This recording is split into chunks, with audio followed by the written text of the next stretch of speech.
महिलांना बंदूक बाळगण्याची परवानगी द्या, मी बंदूक घेऊन देईन। 2-4 लोकांचा जीव गेला तरी चालेल, पण वाईट माणूस वाचायला नको।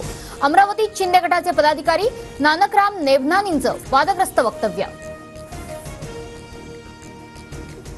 शिंदे गटाच्या पदाधिकाऱ्यांनंतर भाजप खासदार अनिल बोंडेंचंही विधान चर्चेत। आधी मला बंदूक द्या, कारण मला बंदुकीची जास्त गरज, अनिल बोंडे यांचं वक्तव्य। जळगावात पंतप्रधान मोदींच्या उपस्थितीत लखपती दीदी योजनेचा कार्यक्रमाआधी पंतप्रधान मोदींचा बचत गटातल्या महिलांशी संवाद। अल्पवयीन मुलींवरील अत्याचाराच्या घटनांमध्ये फाशी जन्मठेपेची तरतूद, पीडित महिलांना आता घरातूनच तक्रार दाखल करता येणार, पंतप्रधान मोदींची घोषणा।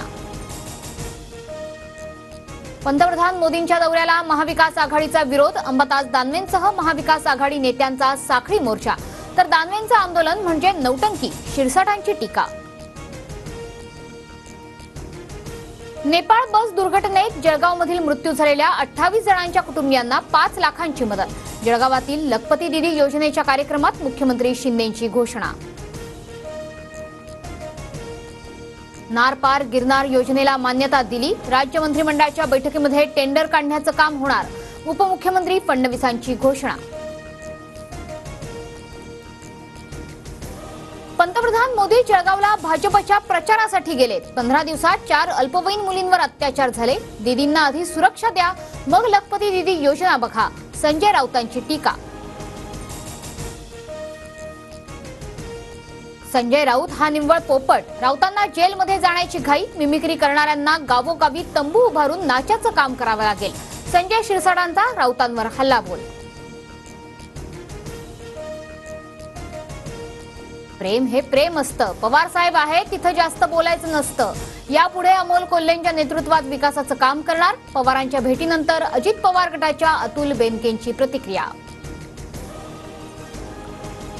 भाजप नेते मदन भोसले आणि जयंत पाटलांमध्ये तासभर चर्चा, वाई विधानसभा निवडणुकीच्या पार्श्वभूमीवर भेट घेतल्याची माहिती।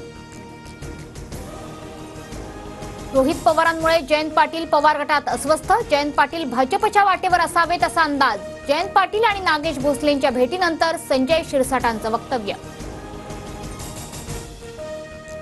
मुंबईतील 99% जागांवर महाविकास आघाडीत संमती, मुंबई पुन्हा आमच्या ताब्यात असणं गरजेचं, त्यानुसार जागा वाटप, 27 तारखेपासून उर्वरित महाराष्ट्राच्या जागा वाटपावर चर्चा होईल, संजय राऊतांची माहिती। इस्रायल सैन्याचे इराण समर्थित हिजबुल्लाहच्या ठिकाणावर 100हून अधिक हवाई हल्ले, हिजबुल्लाह इस्रायलवर हल्ला करण्याच्या तयारीत असल्यामुळे हल्ले केल्याचं स्पष्ट।